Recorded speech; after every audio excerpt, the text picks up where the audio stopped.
Wa antumul an halaqatan haula rabbikum. Dan ketahuilah bahwasanya kita semuanya saat ini berada di halaqah yang disaksikan oleh Allah Subhanahu wa taala. Wa antum aqbaltum laysa 'ala al-mutakallim wal mutarjim walakin iqbalukum hadha 'ala Allah bi nass al-hadits.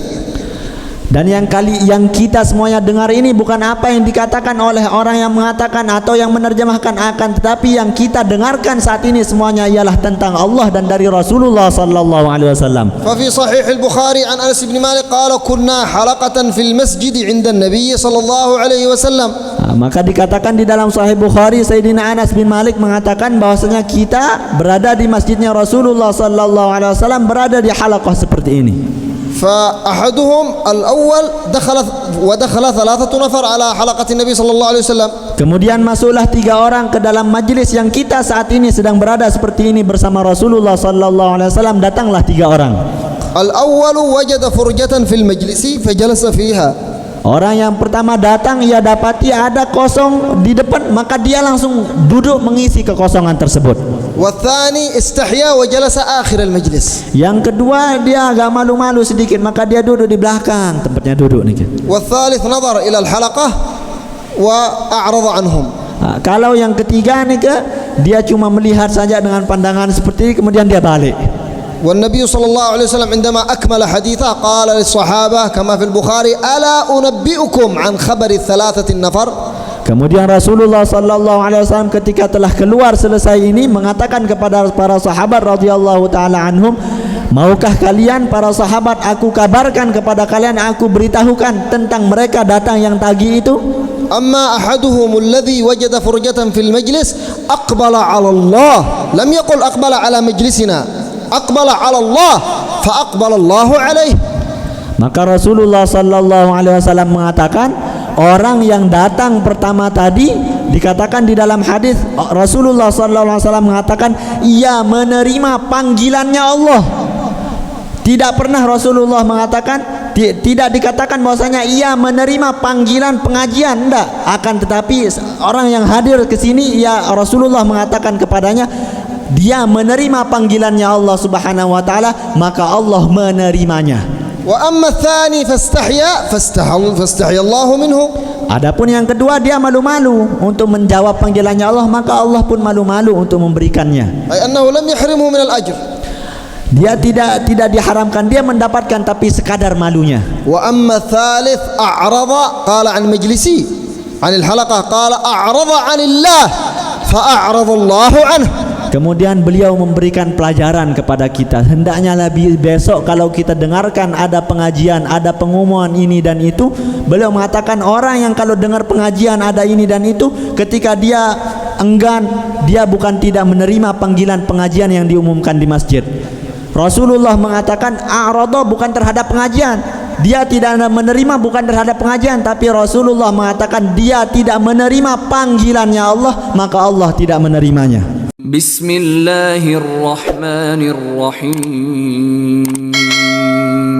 Bismillahirrahmanirrahim. Assalamualaikum warahmatullahi wabarakatuh.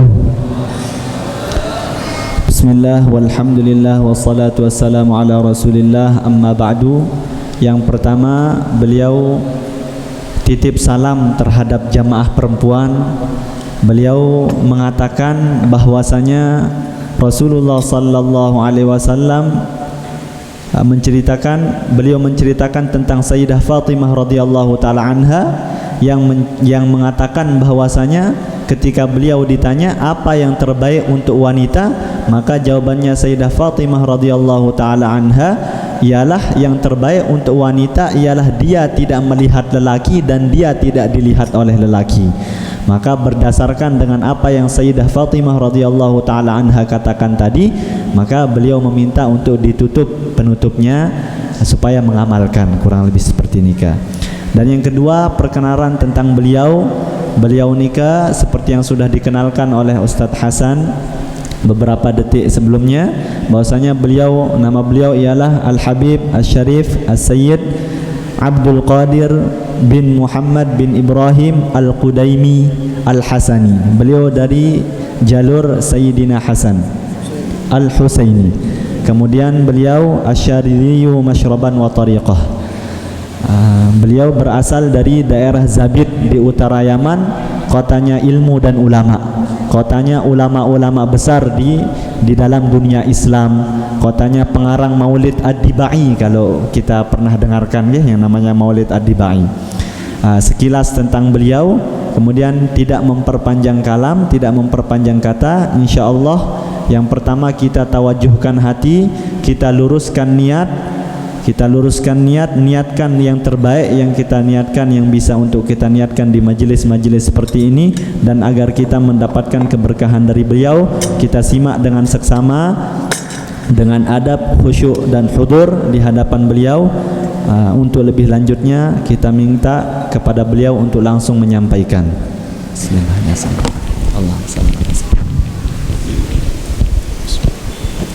Assalamualaikum warahmatullahi wabarakatuh. Waalaikumsalam warahmatullahi wabarakatuh. Alhamdulillahi hamdan yahmaduna alaih, wa syukru lillahi syukran yashkuruna alaih.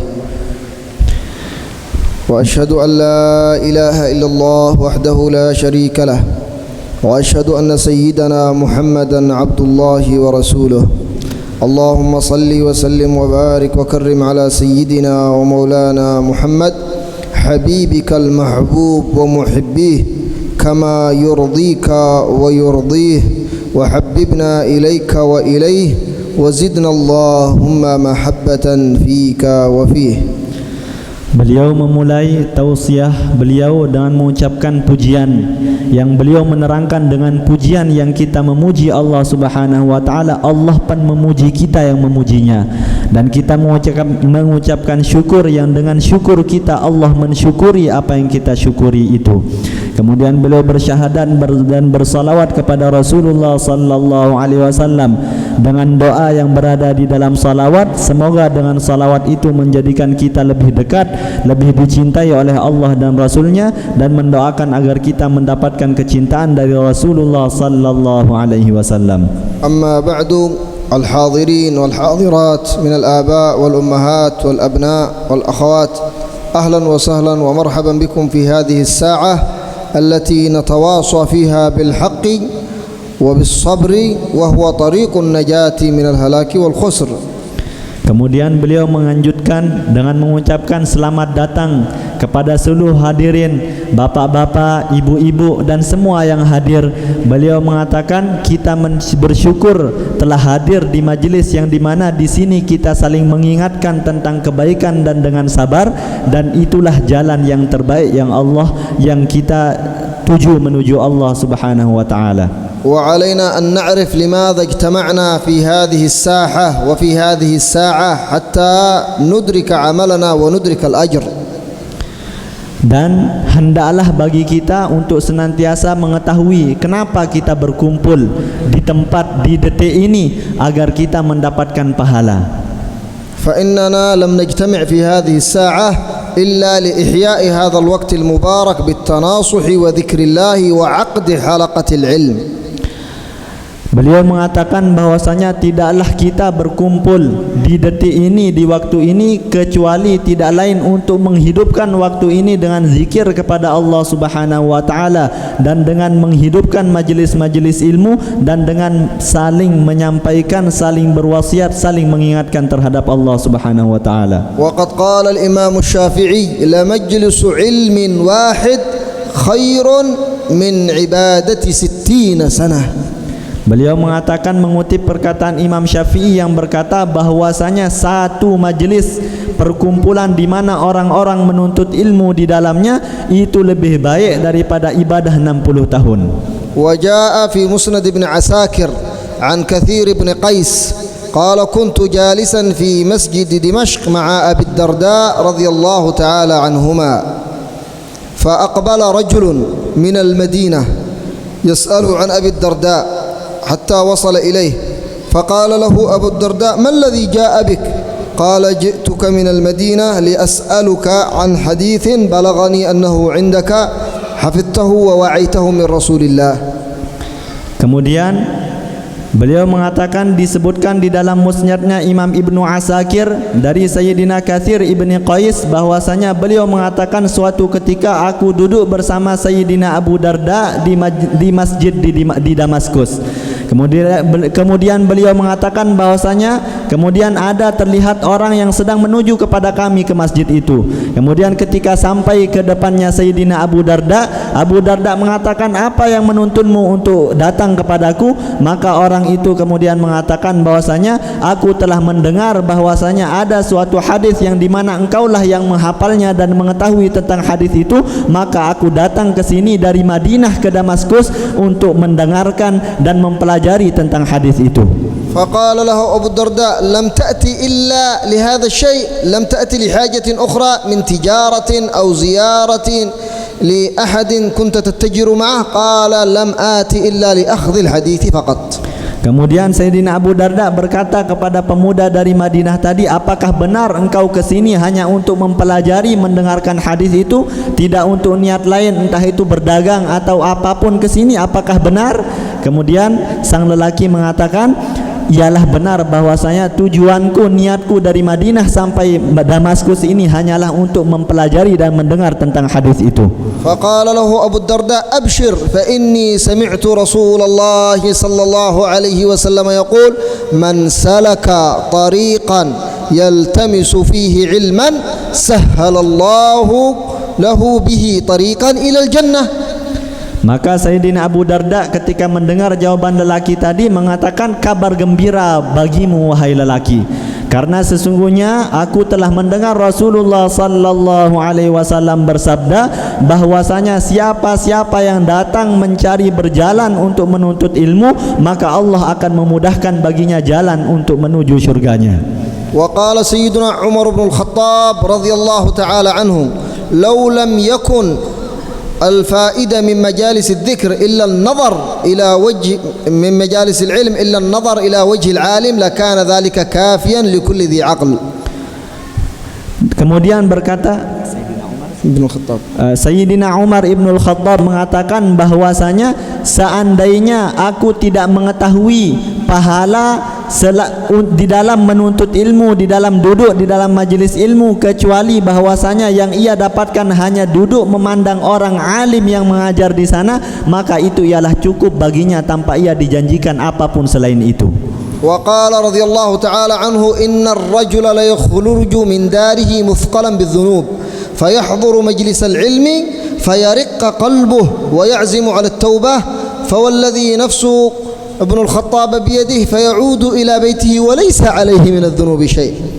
Kemudian dikatakan bahwasanya seseorang yang keluar dari rumahnya, di atas pundaknya ia bawa sedemikian dari dosa yang ia bawa, kemudian ia hadir di majelis ilmu. Kemudian ketika dia berada di majelis ilmu, hatinya pun tercurah, hatinya pun menjadi tipis, menjadi lemah, kemudian ia terbawa suasana, kemudian ia berniat untuk bertaubat kepada Allah Subhanahu wa taala, maka ketahuilah bahwasanya orang tersebut ia balik ke rumahnya dalam keadaan pundaknya kosong dari dosa-dosa tersebut. وجاء في الحديث الحسن الذي رواه الإمام البيهقي أن النبي صلى الله عليه وسلم دخل المسجد فوجد حلقتين أحداهما يذكرون الله تعالى والأخرى يتعلمون العلم فنظر إلى الذاكرين وقال هؤلاء يذكرون الله تعالى ويدعونه فإن شاء أعطاهم وإن شاء منعهم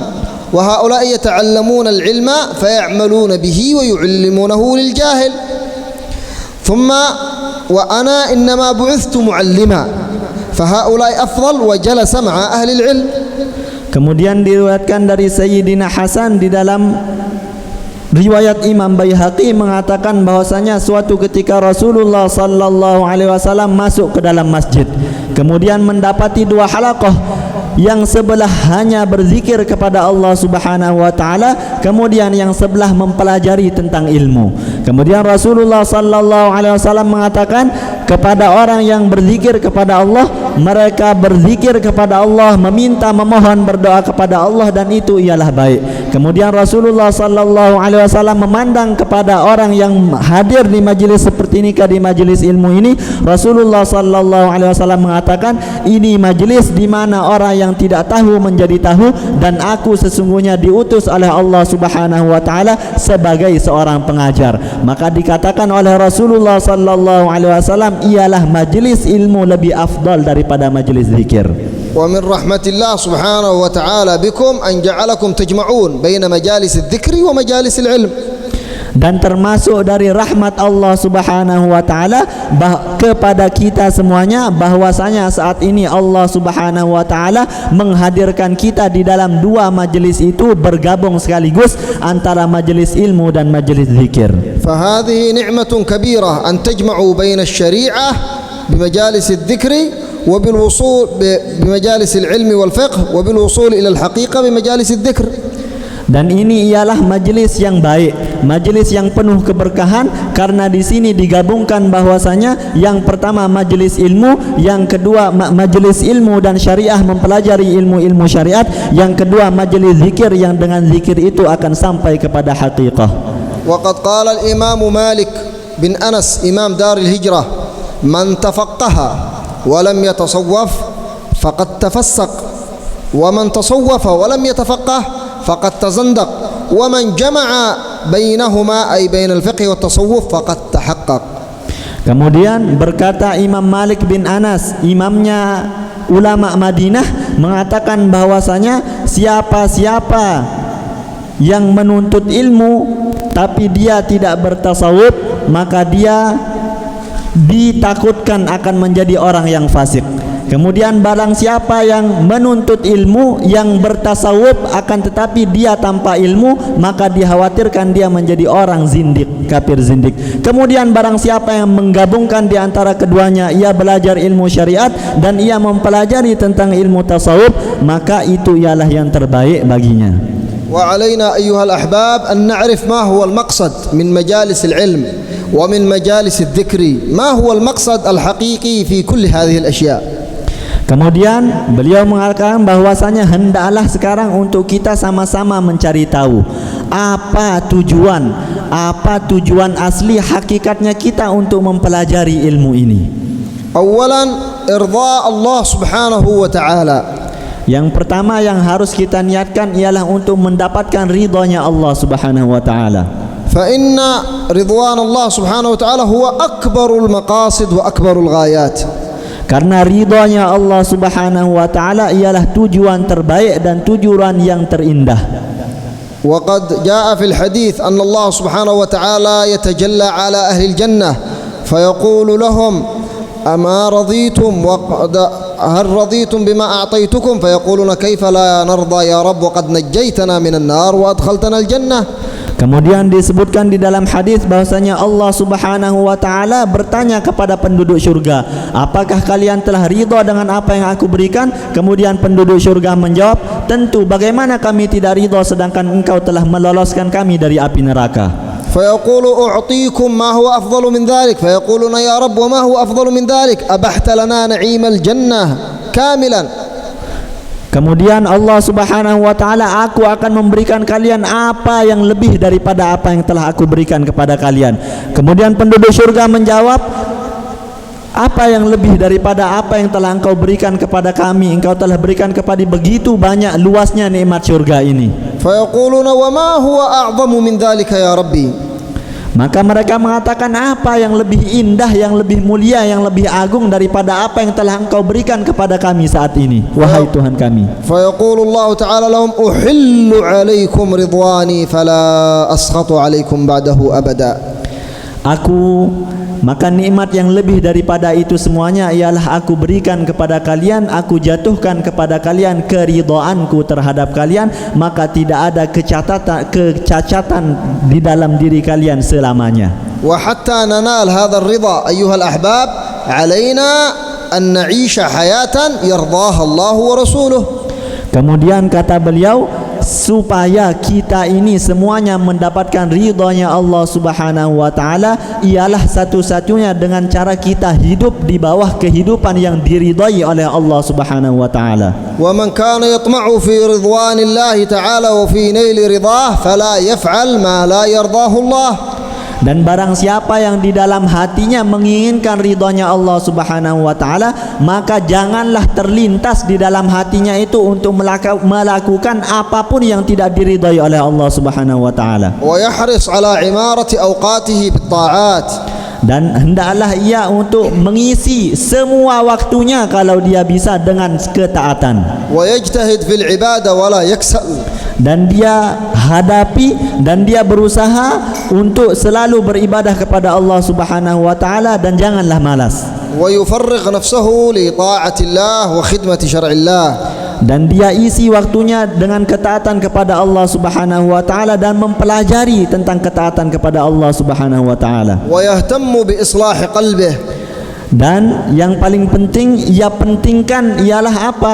Memperbaiki hatinya. الذي هو محل نظر الله سبحانه وتعالى. Yang di mana hati itu ialah tempat yang dilihat oleh Allah Subhanahu wa taala dari diri kita. جاء في الحديث إن الله لا ينظر إلى صوركم ولا إلى أجسادكم وإنما ينظر إلى قلوبكم. Dikatakan di dalam hadis bahwasanya sesungguhnya Allah Subhanahu wa taala tidaklah melihat kepada rupa kita atau badan kita bagaimana rupanya, akan tetapi yang Allah nilai dari diri kita ialah hati kita. فما الذي أصاب المسلمين حتى أهملوا مسألة القلب والروح وأقبلوا على الأجسام؟ Apa beliau mengatakan apa sekarang yang sedang ditimpa oleh umat muslim sehingga mereka hanya tunduk, hanya perhatian kepada badannya saja akan tetapi tidak perhatian terhadap ketulusan hatinya, kebersihan hatinya. ترى كثير من شباب المسلمين وأبناء ربما أباؤهم كانوا صالحين يجتهدون في اختيار الطعام للمحافظة على الجسم.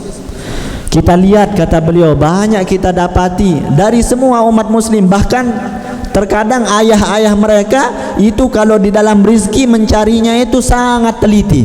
ويفرغون أوقاتهم لبناء هذا الجسم والجري ربما يجري بعضهم من العصر إلى المغرب. Kemudian bapak-bapak dia katakan rata umat muslim saat ini beliau katakan bahwasanya orang nikah sekarang banyak dia berusaha untuk membangun apa yang ia bangun bahkan dari pagi sampai sore. وربما بعضهم يقوم كل صباح ويجري ساعة ساعتين كله خدمة لهذا الجسد.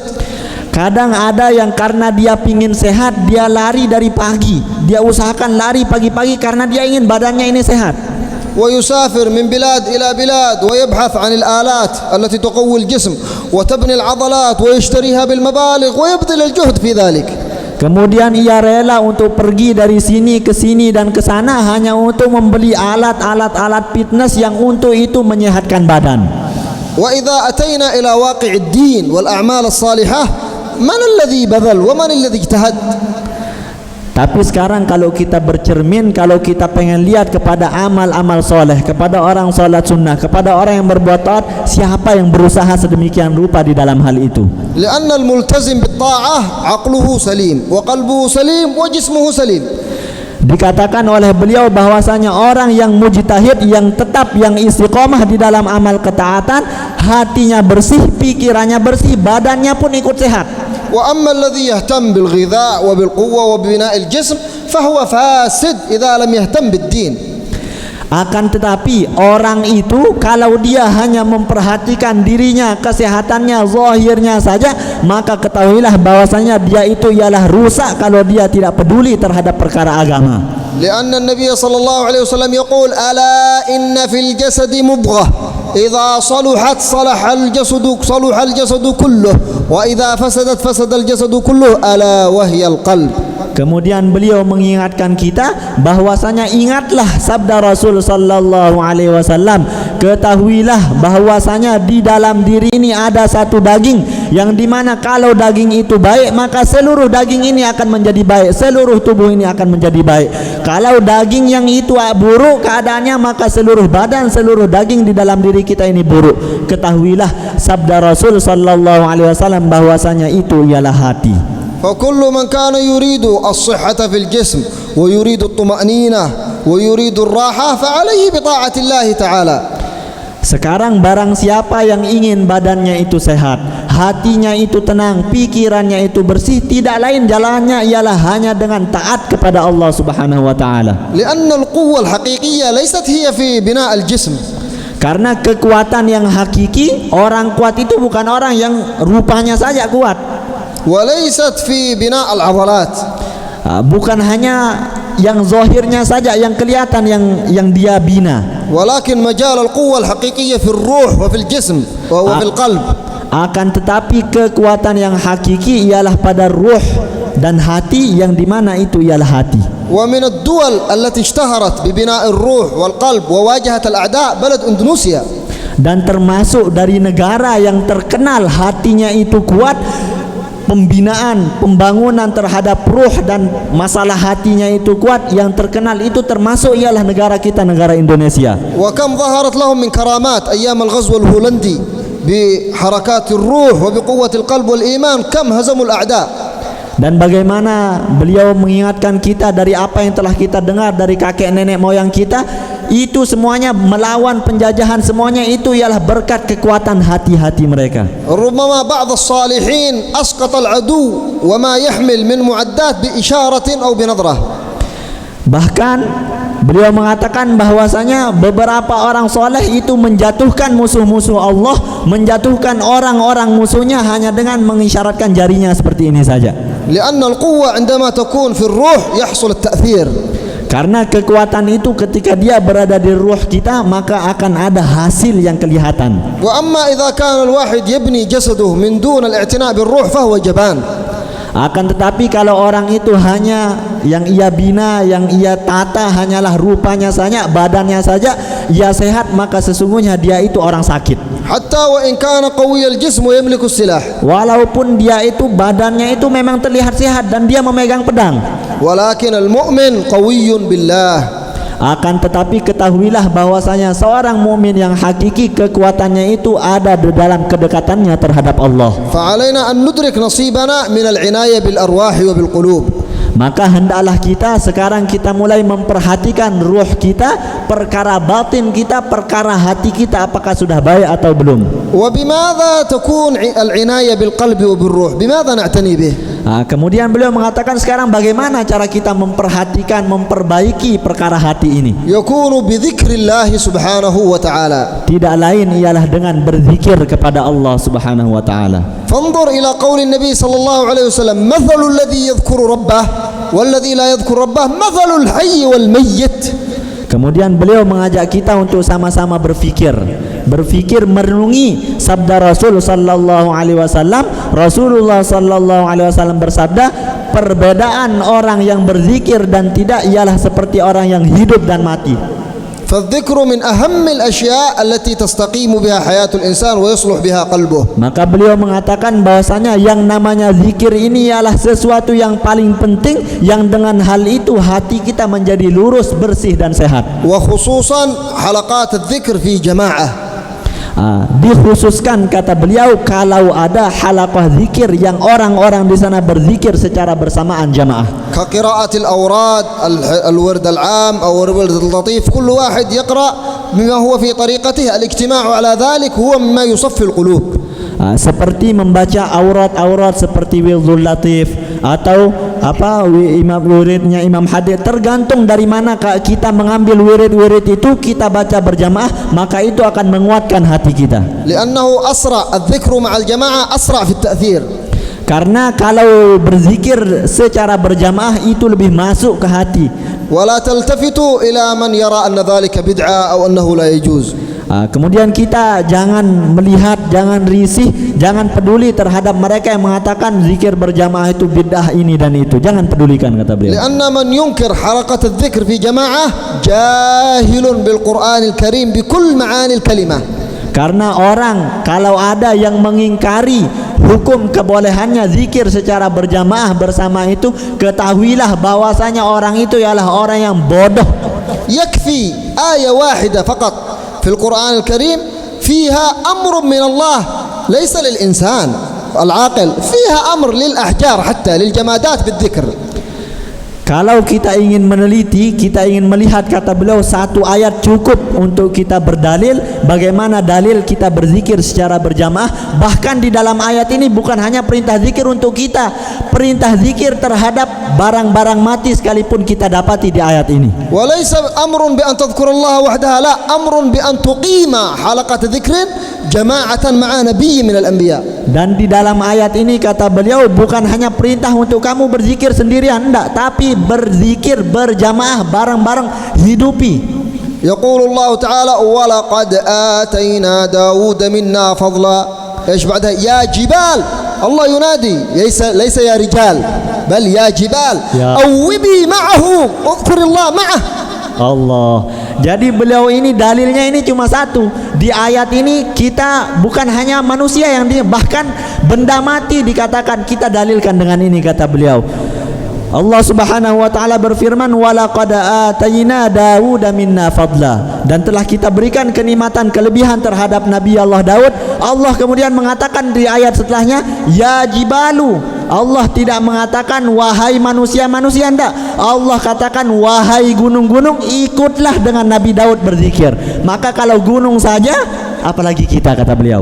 Ya jibalu awwibi ma'ahu, al-jibal faqat wat-tayr. Bukan hanya gunung, ya jibalu awwibi ma'ahu wa tayr. Ketahuilah yang diminta berzikir di sana juga wahai gunung-gunung, kemudian berzikirlah, dan engkau juga para burung-burung ikutlah berzikir. فقد قال ابن عباس لو رأت عيناك ذلك المشهد لصعقت من هيبة الذكر وهم يهتزون والطيور حلقا حلقا بذكر الله الله. قال لو ظهر أحد على ذلك الموقف وهم حول نبي الله داود لصعق من شدة الذكر. Allahumma shalli ala sayyidina. Beliau mengatakan di dalam tafsir ayat ini, Sayyidina Ibnu Abbas mengatakan seandainya ada di antara kita saat itu hadir melihat bagaimana gunung-gunung itu berzikir, bergetar, para gunung bergetar, kemudian burung-burung itu berzikir kepada Allah, saking dahsyatnya perkara itu, kalau ada yang hadir maka dia akan langsung pingsan seketika. وقد كان الصحابة يجتمعون في مسجد النبي صلى الله عليه وسلم ويذكرون الله جماعة.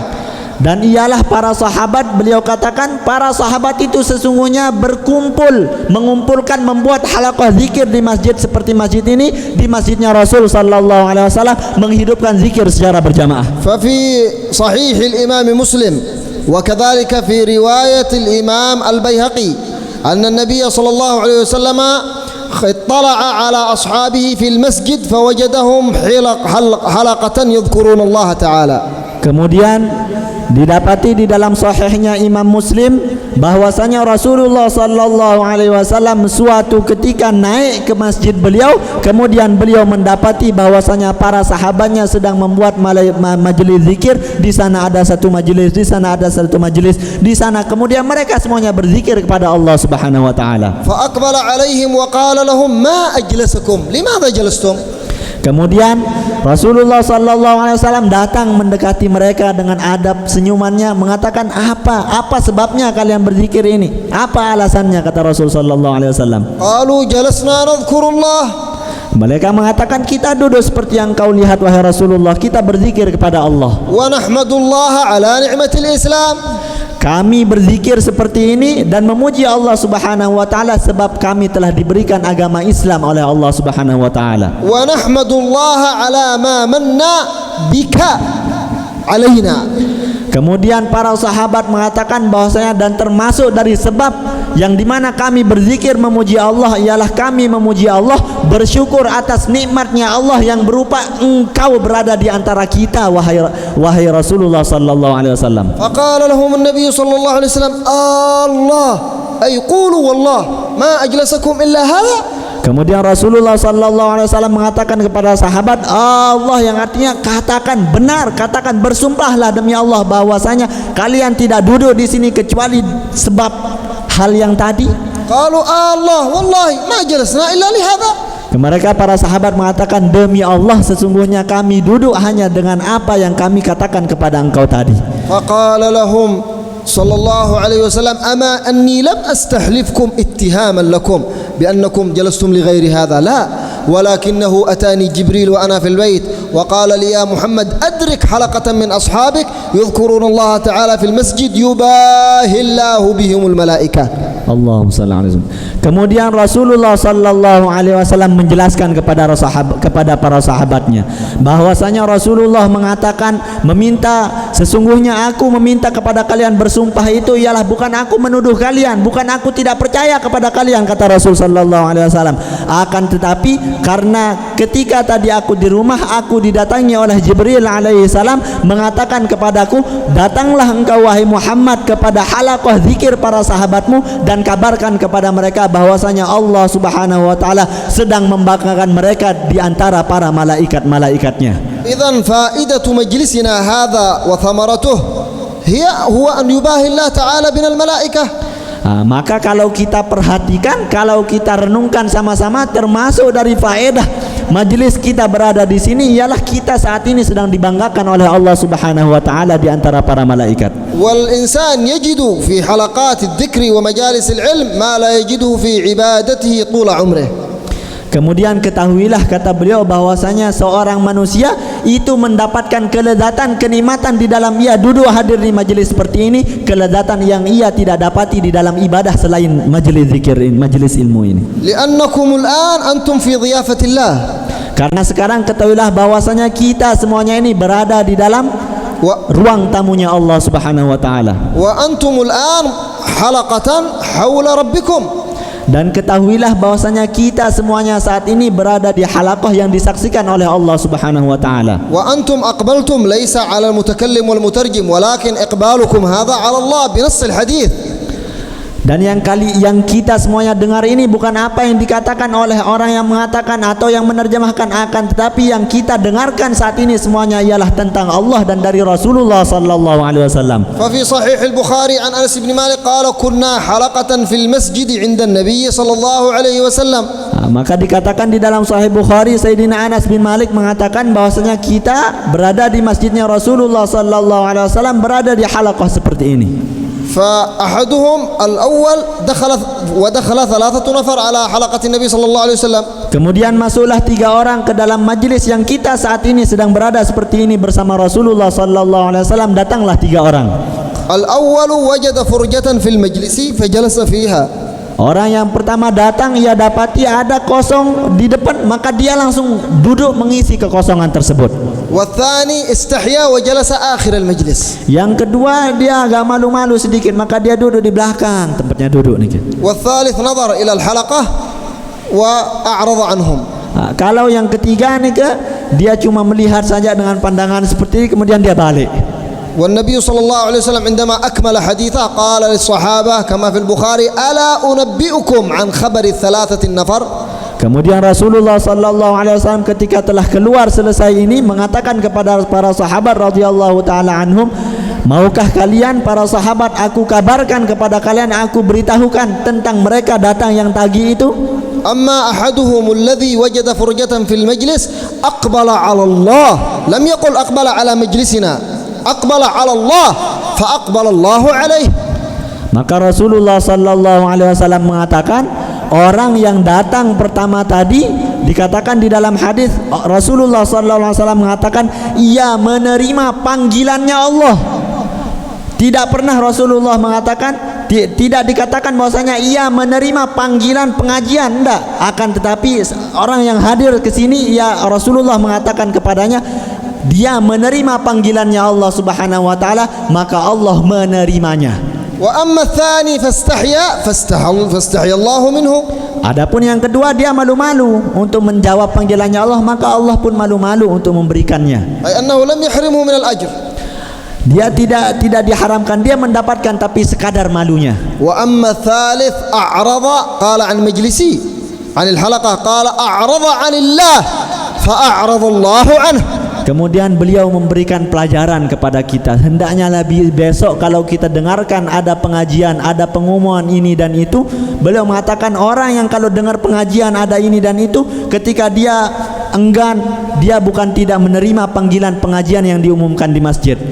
Rasulullah mengatakan a'rada bukan terhadap pengajian, dia tidak menerima bukan terhadap pengajian, tapi Rasulullah mengatakan dia tidak menerima panggilannya Allah, maka Allah tidak menerimanya. فاعرفوا قدر هذا المجلس وتزودوا منه لحياتكم كلها. Maka ini ialah dari beliau, pesan beliau yang mulia, pesan beliau yang bermanfaat. Ketahuilah sekarang ini hakikatnya majelis ini, dan amalkan untuk semua kita sampai kita meninggal nanti. واحرصوا على عمارة أوقاتكم بذكر الله. Kemudian beliau berpesan, hendaklah kita untuk senantiasa mengisi semua waktu kita dengan zikir kepada Allah. لأن من واظب على الذكر رفرف له علم الولاية وأصبح وليا لله. Karena kata beliau, barang siapa yang mulazamah wadhaba, yang ia tetapkan dirinya detik demi detik, ia paksa dirinya berzikir, maka akan terbuka pintu kepadanya, pintu kewalian, dan suatu saat dia nanti akan menjadi walinya Allah. وسيأتي يوم القيامة يتمنى الواحد تسبيحة أو تكبيرة في صحيفته ليرجح بها ميزانه وينجو بها عند الله تعالى يوم القيامة. Dan ketahuilah bahwasanya nanti di hari kiamat akan datang seseorang yang dimana dia ingin kembali ke dunia, hanya ingin mengucapkan satu tasbih kepada Allah, dan dia balik menghadap Allah dengan satu tasbih itu. جاء في سيرة سيدنا سليمان عليه السلام أنه ذات يوم أمر الريح أن تحمله من بيت المقدس إلى مدينة من مدن الشام. Kemudian kita dengarkan kata beliau, datang dari kisahnya Sayyidina Sulaiman, bahwasanya suatu ketika beliau meminta kepada angin untuk dihantarkan dari Baitul Maqdis ke salah satu di kota Syam. وكلنا يعرف أن الريح سخرها الله له تجري بأمره رخاء حيث أصاب أسرع من الطوائر هذه الموجودة. Kemudian semua dari kita tahu bahwasanya itu ialah termasuk dari mukjizatnya Nabi Sulaiman, dan yang namanya angin itu cepatnya itu sangat cepat. ولم تكن تحمله وحده بل تحمله ومملكته ووزراءه حتى الكرسي الذي يجلس عليه. Allah, dan ketahuilah bahwasanya angin itu tidak hanya membawa Nabi Sulaiman saja yang dibawa, akan tetapi angin mujizatnya Nabi Sulaiman ini membawa Nabi Sulaiman beserta seluruh kerajaannya. فبينما هو كذلك يسير به الريح إذ مر على رجل وهو في مزرعته يعمل فلما رأى ذلك المنظر تعجب قال سبحان الله ما هذا لقد آتاك الله ملكا عظيما يا ابن داود. Kemudian diceritakan bahwasanya ketika Nabi Sulaiman berjalan di atas angin, perjalanannya membawa keistananya, kemegahannya, berjalan lewatlah ia lihat kepada ada seorang kakek tua sedang bekerja di ladangnya. Kemudian kakek tua itu ketika melihat Nabi Sulaiman dengan pemandangan Nabi Sulaiman di atas angin dengan kerajaannya, kaget seraya mengatakan subhanallah, begitu nikmatnya, begitu besarnya nikmat yang Allah berikan terhadap Nabi Sulaiman. فمع شدة صوت الرجل وتعجبه من قدرة الله وصلت هذه الكلمة إلى أذن سيدنا سليمان أوصلتها الريح فسمعها. Karena kagetnya seorang lelaki kakek tua itu tadi, dan karena bersihnya hatinya orang yang berzikir di ladang itu tadi mengatakan subhanallah, kagetnya itu terdengar sampai di telinganya Nabi Sulaiman. فأمر الريح أن تحط عند ذلك الرجل. Maka kemudian Nabi Sulaiman mendengar hal itu, meminta untuk angin untuk bersandar, untuk diam di tempatnya, turun di tempat lelaki itu. وأقبل على ذلك الرجل وسلم عليه وقال له ماذا قلت يا أخي. Maka kemudian Nabi Sulaiman setelah turun, ia langsung datang berhadapan kepada lelaki pemuda itu. Kemudian ia mengatakan, wahai temanku, wahai ukhaya, wahai orang yang aku sayangi, mohon maaf, bisakah engkau kasih tahu kepada saya tadi engkau mengatakan apa? فخاف الرجل من هيبة سيدنا سليمان وقال يا نبي الله سامحني لم أقل شيئا ولم أقصد شيئا. Kemudian orang tadi karena haibahnya Nabi Sulaiman itu takut. Kemudian Nabi Sulaiman mengatakan, mohon maaf, saya tidak mengatakan apapun, saya tidak bermaksud apapun, saya hanya bertanya, kata beliau. فقال له نبي الله سليمان ولكني سمعتك شيئا. قال نعم قلت كلمة بسيطة سبحان الله لقد آتاك الله ملكا عظيما يا ابن داود سبحان الله ما قلت شيئا غير هذا.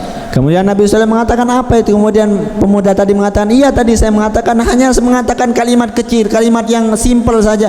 Saya hanya mengatakan subhanallah, tidak ada yang lain. فقال له نبي الله سليمان ولأجل هذا جئت إليك.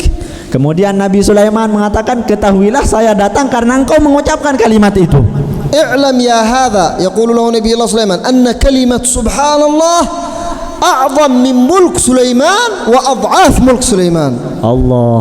Kemudian Nabi Sulaiman mengatakan kepada orang tadi, ketahuilah wahai pemuda bahwasanya kata-kata yang engkau katakan, kata subhanallah, satu subhanallah yang engkau katakan itu lebih mulia, lebih agung daripada kerajaannya Sulaiman dan berapapun kerajaannya Sulaiman kalau dilipat gandakan. لأن ملك سليمان يفنى ولكن كلمة سبحان الله باقية لصاحبها إلى الآن إلى يوم القيامة سيجدها. Kemudian Nabi Sulaiman menjelaskan bahwasanya karena yang namanya kerajaan Sulaiman itu ada habisnya, ada rusaknya, ada hilangnya, ada selesainya. Akan tetapi kalimat subhanallah sampai nanti, sampai hari kiamat pun masih dia tetap, kata subhanallah itu tetap ada. والذكر من أفضل القربات وأسهلها. Dan yang namanya zikir itu ialah termasuk di dalam hal yang paling mudah untuk dengan hal itu kita mendekatkan diri kita kepada Allah Subhanahu wa taala. ولكن لا يذكر الله تعالى إلا الموفق. Akan tetapi orang tidak berzikir kecuali orang yang diberikan taufik oleh Allah Subhanahu wa taala. كم من إنسان عالم يحمل شهادة دكتوراه بيته لو زرته مصفصف شهادات كثير كتب كثير لكنه غير موفق للذكر. Berapa kita tengok dari orang yang dia punya ijazah, dia punya gelar doktor ini dan itu, kalau kita masuk ke rumahnya, lihat gelar saya di tembok ini dan itu, akan tetapi lisannya, hatinya tidak diberikan taufik untuk berzikir kepada Allah. وكم من إنسان عامي لا يؤبه له غير متعلم ولكنه دائما يذكر الله حتى عندما تتكلم معه ما شاء الله سبحان الله الحمد لله حتى في الكلام معه يذكر الله. هذا من التوفيق. Dan coba kita tengok, kata beliau, berapa orang tidak punya syahadat, tidak punya gelar ini dan itu, orang awam, orang tidak belajar. Akan tetapi kalau kita cermati, semua kehidupannya itu penuh dengan zikir. Bahkan ketika kita berbicara dengannya, yang ia katakan, kalau ia kaget dia katakan, kalau dia katakan masya Allah, dia katakan subhanallah, kata-katanya semuanya zikir. فعلينا أن نحيي في أنفسنا ذكر الله سبحانه وتعالى. Maka hendaklah bagi kita, kata beliau, kita hidupkan, kita berusaha hidupkan yang namanya zikir ini di dalam hati kita. ولا نغفل عن الله تعالى ولا يقطعنا عن الله أن يقاطع. Dan janganlah kita lupa terhadap Allah Subhanahu wa taala karena apapun itu. وما أكثر الأشياء التي تقطعنا عن ذكر الله في هذا الزمان. Dan yang namanya hal-hal yang membuat kita lupa terhadap Allah di zaman ini ialah sangat banyak, kata beliau. وأهم شيء يؤدي إلى الغفلة عن ذكر الله تعالى ويلهينا عن ذكر الله ويأخذ الأوقات هذا الجوال الجهاز هذا. Termasuk, kata beliau, yang paling banyak membuat kita lalai, membuat kita lupa terhadap Allah di zaman ini yang namanya handphone, kata beliau. ربما بعضهم نظره إلى الجوال أكثر من نظره إلى المصحف. Allah. Beliau mengatakan, coba sekarang kita sama-sama renungi. Mungkin di antara kita ini, banyak di antara kita, dia melihat HP itu menit jamnya lebih banyak daripada dia melihat Quran, kata beliau. كان سيدنا خالد بن الوليد إذا رجع من الجهاد يأتي ويحمل المصحف ويقبله ويقول سامحني يا كتاب الله لقد شغلنا عنك الجهاد. Allah. Kemudian beliau menceritakan dari Sayyidina Khalid bin Walid. Sayyidina Khalid bin Walid ini ketika beliau balik berperang, beliau mengambil Qurannya, mencium Qurannya, kemudian mengatakan, wahai Quranku, ampunilah aku, maafkanlah aku, sesungguhnya aku tidak membacamu, aku sibuk karena berperang, maafkanlah aku karena tidak sempat membacamu karena berperang, kata beliau. ونحن اليوم إيش بنقول سامحنا يا كتاب الله شغلنا عنك الجهاز بدل الدال زاي شغلنا عنك الجهاز jawal. Kemudian kalau kita sekarang gimana, kata beliau? Kalau tadi perang itu bahasa Arabnya jihad, sekarang ganti dalnya jadi jadi jihaz, jadi HP. Kita akan dengan tega mengatakan kepada Quran, mohon maaf wahai Quran, saya sibuk karena saya melihat HP, begitu. Apakah Anda malu kita sama Quran? ربما أصبح فناء بعض الناس في استخدام الجوال وحضورهم معه أكثر من حضوره في الصلاة. Bahkan dari banyak pemuda, dari banyak manusia sekarang, dia ini lebih, kalau HP-nya ia tengok sedemikian rupa, kalau HP-nya lupa, dia langsung ingat, akan tetapi terhadap solat dia tidak seperti itu. ربما إذا هو يصلي سيعرف من عن يمينه وعن يساره سيعرف من دخل ومن خرج.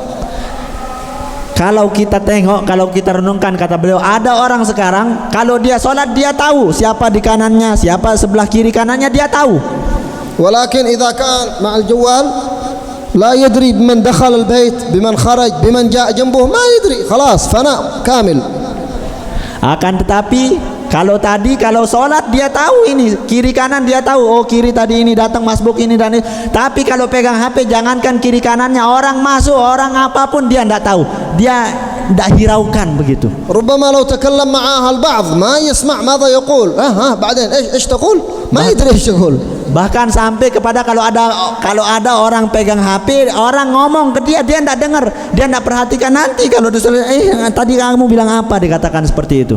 وأصبح بسبب هذا الجوال الأوقات غير مرتبة عند الناس. Bahkan termasuk dari efek sampingnya HP ini, waktu itu terkocar-kacir kata beliau. فمن الأخطاء الكبيرة أن الإنسان يتصفح الجوال من دون أن يحدد هدفه، كأن يرد على رسالة، كأن يطالع شيء مهم، خلاص دائما الوقت مع الجوال دائما.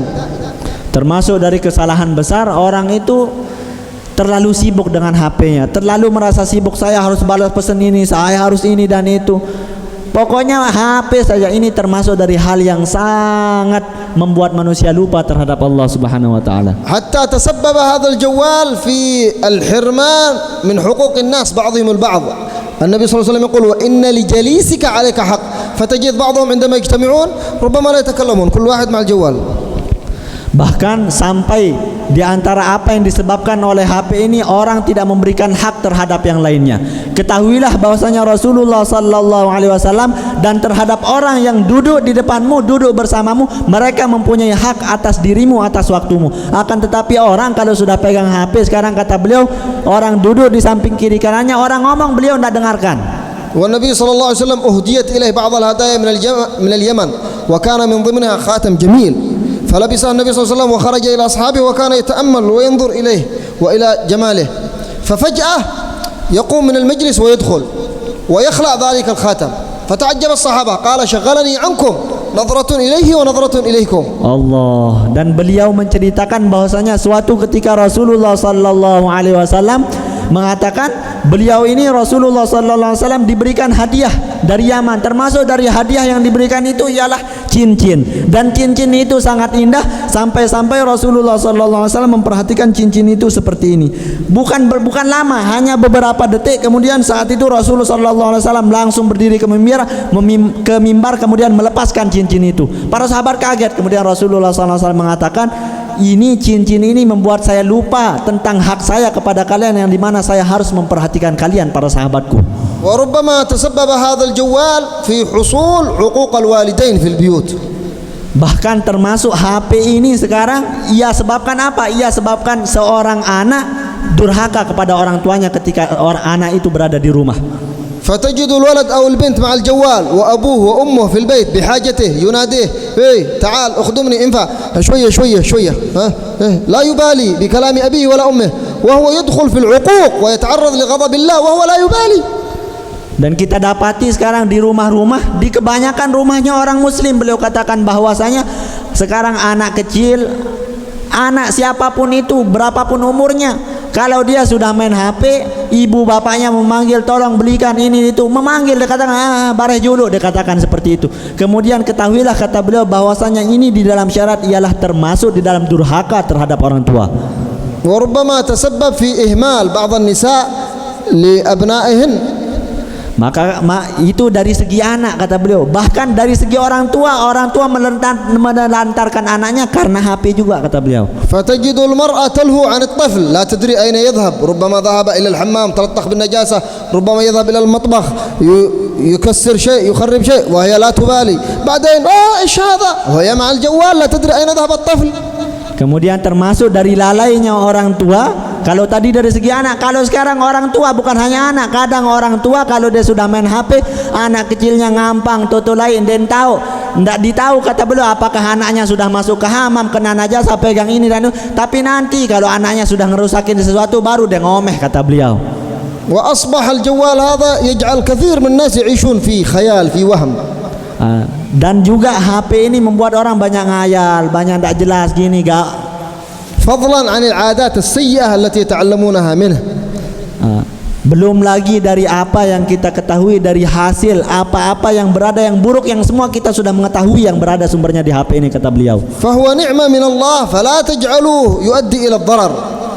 Maka kita jangan jadikan ini HP ini yang menjadikan kita kepada berbagai macam keburukan yang disebutkan, kalau bisa kita tinggalkan kata. ربما بسبب هذا الجوال كثير من الناس ضيعوا سنن النبي محمد صلى الله عليه وسلم. Bahkan karena HP ini banyak orang meninggalkan sunnah-sunnahnya Rasulullah sallallahu alaihi wasallam. ربما آخر شيء قبل النوم مع الجوال. Bahkan مع الجوال إلى أن ينام ويسقط الجوال من يده، ليس على طهارة، ليس على مستقبل القبلة، باسمك ربي وضعت جنبي، ما يأتي بدعاء النوم. Bahkan parah juga nih kata beliau, termasuk hal yang terakhir yang dia lihat sebelum ia tidur ialah HP. Dia tidak tidur sebelum HP itu jatuh dari tangannya. Tidak ada kata-kata doa Bismillah, Allahumma ala jambi, tidak ada zikir, tidak ada itu. Padahal sunnahnya Rasulullah berzikir, akan tetapi HP. وربما كان أول شيء أول ما يستيقظ من النوم بدل ما يقول الحمد لله الذي أحيانا بعد ما أماتنا وإليه النشور ثم يذهب ويتوضأ ويصلي ركعتين لا، أول قبل أن يفتح عينه يشوف تويتر، فيسبوك، انستغرام، يشوف الرسالة، واتساب. Allah. Bahkan lebih parah dari itu, ia memulai harinya bangun, tidak ada kata dia langsung berdoa alhamdulillahilladzi ahyana ba'da ma amatana. Bangun-bangun langsung cek ini status terbaru, komenan ini, balasan Facebook, Instagram.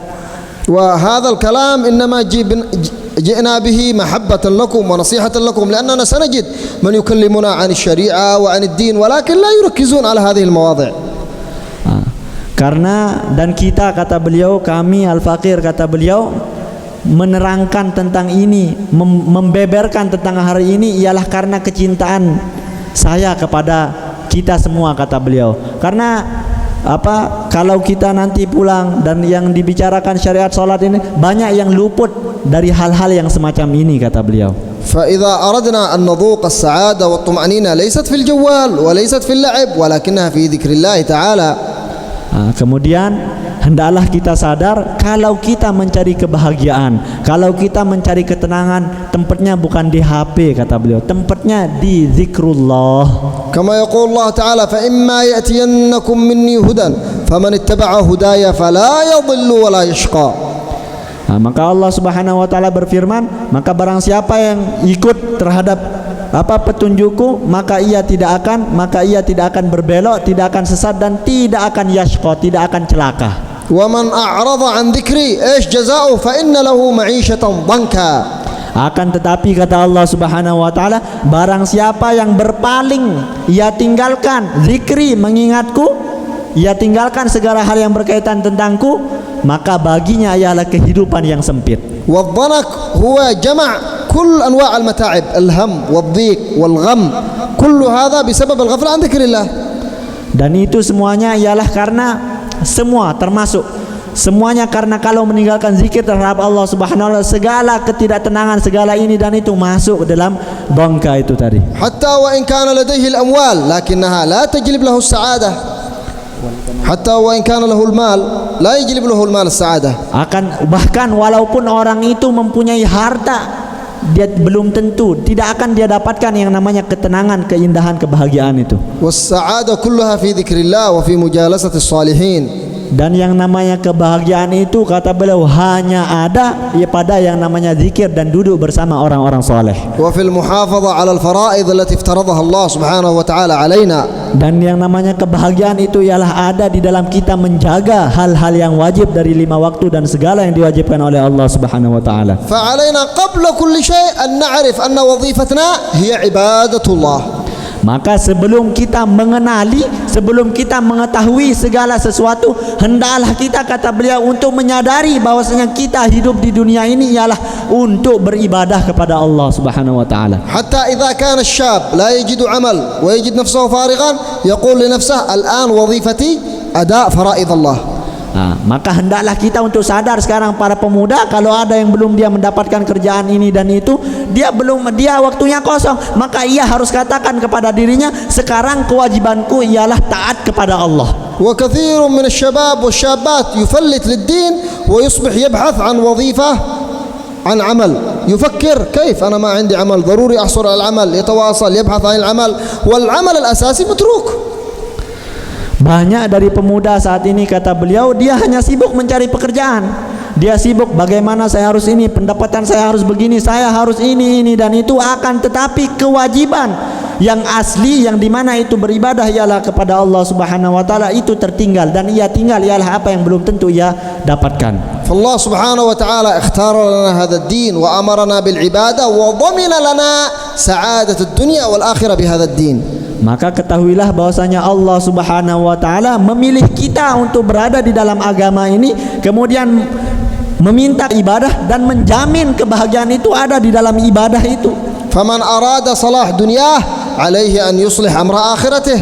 Maka barang siapa yang ingin perkara dunianya menjadi enak, menjadi teratur, menjadi indah, langkah pertama yang ia kerjakan ialah ia perbaiki perkara akhiratnya. وفي الحديث عن النبي صلى الله عليه وسلم من كانت الآخرة همه جمع الله عليه شمله وجعل غناه بين عينيه وأتته الدنيا وهي راغمة.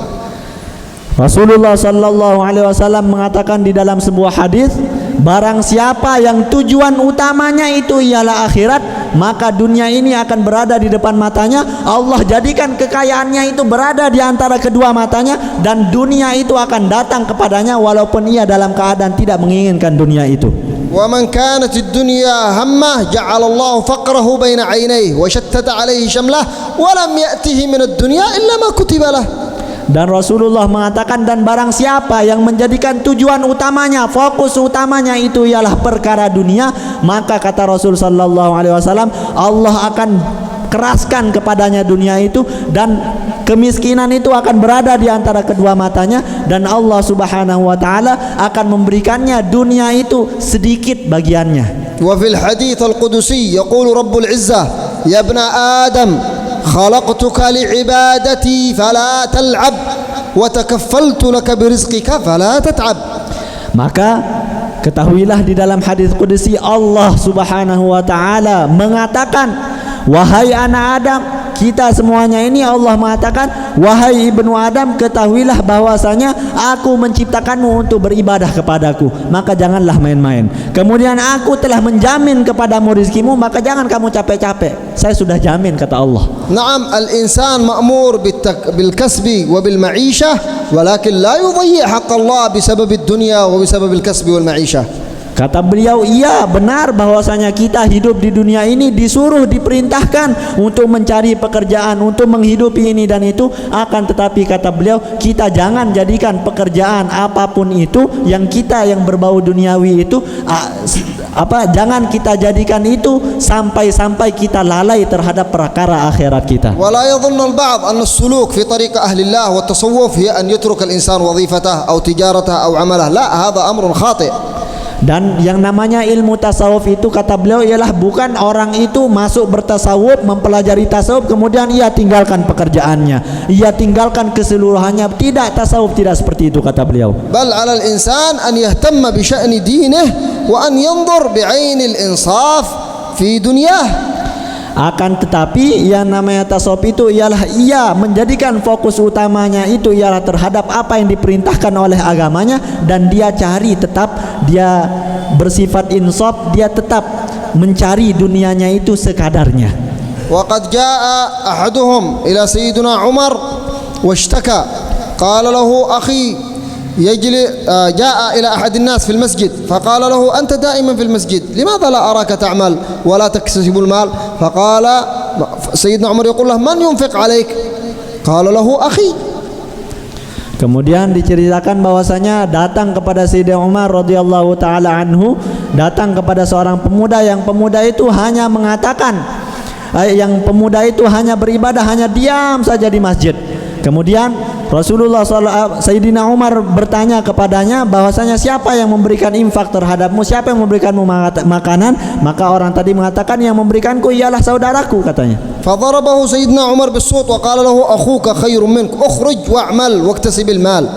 Kemudian Sayyidina Umar melihat hal itu, dia kemudian memukul orang tadi. Dia katakan, ketahuilah bahwasanya temanmu yang dia tidak beribadah, saudaramu tidak beribadah, mencari harta ini dan itu, berusaha itu lebih baik daripada kamu yang hanya beribadah duduk di masjid menerima dari temanmu. Keluarlah sana, cari juga yang namanya dunia itu, kata Sayyidina Umar. Wa hasalat nafs al-hadithah ma'a an-nabi sallallahu alaihi wasallam. Ja'ahu ahad wa qala ya Rasulullah إن أخي يجلس معكم في الصفة وأنا أذهب وأسترزق المال ثم أنفق عليه وهو لا يحب أن يخرج، فلماذا لا تدعه يأتي معي؟ فالنبي صلى الله عليه وسلم أتى وسأل ذلك الرجل: ألا من تعتمد في رزقك؟ فقاله: الله يرزقني. فرجع إلى أخوه وقال له: اذهب واعمل وأنفق عليه فإنك ترزق بسبب أخوك هذا. Maka hal seperti ini juga telah dikisahkan di dalam kisahnya Rasul sallallahu alaihi wasallam. Telah datang kepada Rasulullah sallallahu alaihi wasallam seorang pemuda, kemudian mengatakan, wahai Rasulullah sallallahu alaihi wasallam, sesungguhnya saudaraku ia berada di antaramu, di antara golongan ahlu suffah. Kemudian aku sebagai saudaranya itu ialah orang yang berusaha saja, kemudian aku yang berinfak kepadanya. Aku katakan kepadanya, berusahalah juga, dia tidak mau. Maka aku minta tolong kepadamu wahai Rasul sallallahu alaihi wasallam, mintalah ia untuk agar ia mau keluar mencari rezeki juga. Kemudian Rasulullah sallallahu alaihi wasallam datang kepada adiknya tadi, kepada saudaranya. Dia katakan begini, kemudian dia tanyakan, siapa yang menginfakimu? Dia katakan, yang memberikanku rezeki ialah Allah Subhanahu wa taala. Maka melihat hal itu Rasulullah sallallahu alaihi wasallam kembali kepada saudaranya tadi yang mengadukan saudaranya itu. Dia katakan, kembali, carilah rezeki sebanyak-banyaknya, kemudian infakkanlah kepada saudaramu yang hanya beribadah itu, dan ketahuilah bahwasanya sesungguhnya rezekimu dilancarkan berkah ibadah saudaramu itu. فهذا لما شهد الله وقال من الله النبي صلى الله عليه وسلم أقره. وأما الذي قال لسيدنا عمر أخي هو لم يشهد الله ولكن شهد أخوه لذلك أدبه. Ketahuilah perbedaan di antara dua kisah tadi, kata beliau. Beliau mengatakan kalau Sayyidina Umar tadi ialah Sayyidina Umar tadi memukulnya, kemudian kalau Rasulullah sallallahu alaihi wasallam tadi seakan mengiyakan, mendukung. Ketahuilah, kata beliau, yang dilakukan oleh Sayyidina Umar ialah memberikan adab, mengajarkan kepadanya. Bagaimana? Tawalna alaikum, samihuna. Beliau minta maaf, sudah terlalu panjang, kata beliau. Bagaimana? فنسأل الله سبحانه وتعالى أن يجعل هذا المجلس سببا لإصلاح شؤوننا، ونسأل الله سبحانه وتعالى أن يكرمنا بنظرة من عنده يهدينا بها ويسعدنا بها في الدنيا والآخرة. ونتوجه إلى الله سبحانه وتعالى في إخواننا في فلسطين. اللهم انصر المجاهدين في فلسطين، اللهم أيدهم بنصرك، اللهم أمدهم بجنود من عندك، اللهم أيدهم بما أيدت به أهل بدر من ملائكة مردفين مؤازرين مناصرين يا أرحم الراحمين. اللهم اخذل أعداءهم من اليهود المغتصبين المحتلين الظالمين. اللهم لا ترفع لليهود في بيت المقدس راية ولا تحقق لهم في المسلمين غاية، وشتت شملهم وخذهم واجعلهم لمن خلفهم آية. اللهم اجعل الدائرة عليهم، اجعل كيدهم في نحورهم، وأعد اللهم رصاصاتهم في صدورهم. ونسألك اللهم الحفظ لإخواننا في غزة، اللهم احفظ غزة هاشم يا رب العالمين. اللهم إنها أرض مباركة لو لم يكن لها من الشرف إلا ميلاد نبيك سليمان لكفاها ذلك. فنسألك يا رب العالمين أن تكون للمؤمنين هناك مؤيدا وناصرا. اللهم هيئ لنا باب الجهاد، وإذا فتح الجهاد للمسلمين فاجعلنا من أوائل من يفدي نفسه، من يفدي الإسلام بنفسه يا رب العالمين. اللهم كل المستضعفين في أرض غزة وفي فلسطين عامة، اللهم ارحم شهداءهم وعافي جرحاهم وانظر إليهم فإنهم ليس لهم إلا أنت يا رب العالمين. اللهم اجعل تجمعنا هذا تجمعا مرحوما، وتفرقنا من بعده تفرقا مباركا معصوما. لا تجعل اللهم فينا ولا منا ولا ممن يسمعنا ولا ممن يوالينا ولا ممن يحبنا ولا ممن حضر معنا شقيا ولا مطرودا ولا محروما يا أرحم الراحمين يا أكرم أكرمين. اهدنا بهداك واجعلنا ممن يسارع في رضاك، لا تولنا وليا سواك ولا تجعلنا ممن خالف أمرك وعصاك. اللهم احفظنا عن الحرام والذنوب والآثام، اللهم وفقنا لصرف أوقاتنا فيما يرضيك عنا. اللهم اجعل جوارحنا محفوظة إلا فيما يرضيك يا حي يا قيوم يا أرحم الراحمين. اجعلنا من خيار عبادك الصالحين وأسعدنا بك وبنبيك وبذكرك ووفقنا للإكثار من ذكرك واكتبنا في العباد الذاكرين الشاكرين واقبلنا على ما فينا وأصلح ظاهرنا وخافينا واختم لنا بالحسنى وأنت راض عنا في خير ولطف وعافية ونتشفع بها إلى حضرة النبي. الفاتحة. أعوذ بالله من الشيطان الرجيم.